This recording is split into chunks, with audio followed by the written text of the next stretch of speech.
বিসিবির কুয়াশাচ্ছন্ন আকাশে একটু হলেও যেন উজ্জ্বল আলোর আভাসটা দেখা যাচ্ছে। উত্থান হচ্ছে হালকা পাতলা গড়নের এক কিশোরের, যার খেলার ধাঁচটা মোটেও গড়পড়তা বাংলাদেশি ব্যাটারের মতো নয়। হার্ড হিটিংটা যেন তার কাছে ছেলে খেলা। বলা হচ্ছে আজিজুল হাকিম তামিমের কথা, যেন টপ অর্ডারে দীর্ঘদিন ধরে তাকে খুঁজছে বাংলাদেশ। অনায়াসে উইকেটের চারদিকে দৃষ্টিনন্দন সব শটের পসরা সাজাতে পারেন।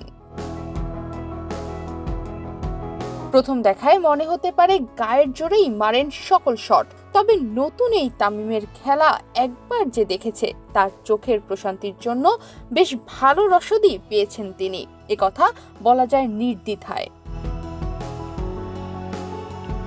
তামিম ইকবাল, তানজিদ হাসান তামিমের পর বাংলাদেশের ক্রিকেটে পা রাখতে চলেছে আজিজুল হাকিম তামিম। তিন তামিমের খেলার অনেক মিল, তিনজনেই বাঁহাতি ওপেনার। ইনিংসের শুরুতে প্রতিপক্ষের বোলারদের চাপে ফেলেন আক্রমণাত্মক ব্যাটিংয়ে।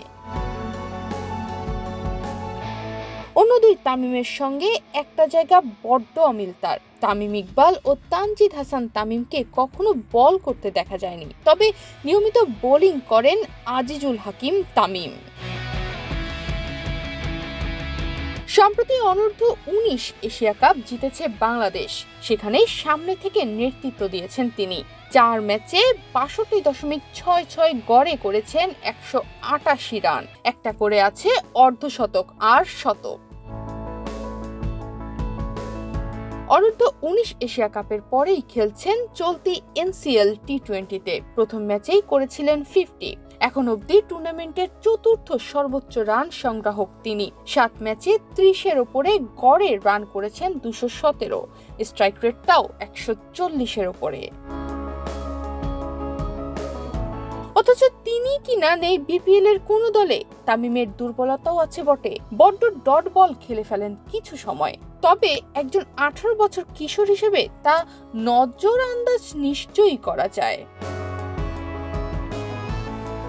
আজিজুল হাকিমের মধ্যে বিগ থিং হবার জন্য প্রয়োজনীয় সব রসদই আছে, দরকারটা শুধু পরিচর্যার সঠিক নির্দেশনার। এখন বাকিটা তার পরিশ্রম, ক্রিকেট বোর্ডের সহযোগিতা আর নিয়তির হাতেই।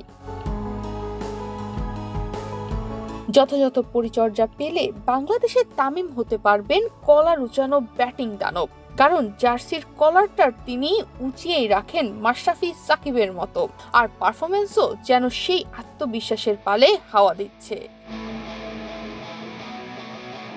তনিমা রহমান, বাংলাদেশ প্রতিদিন।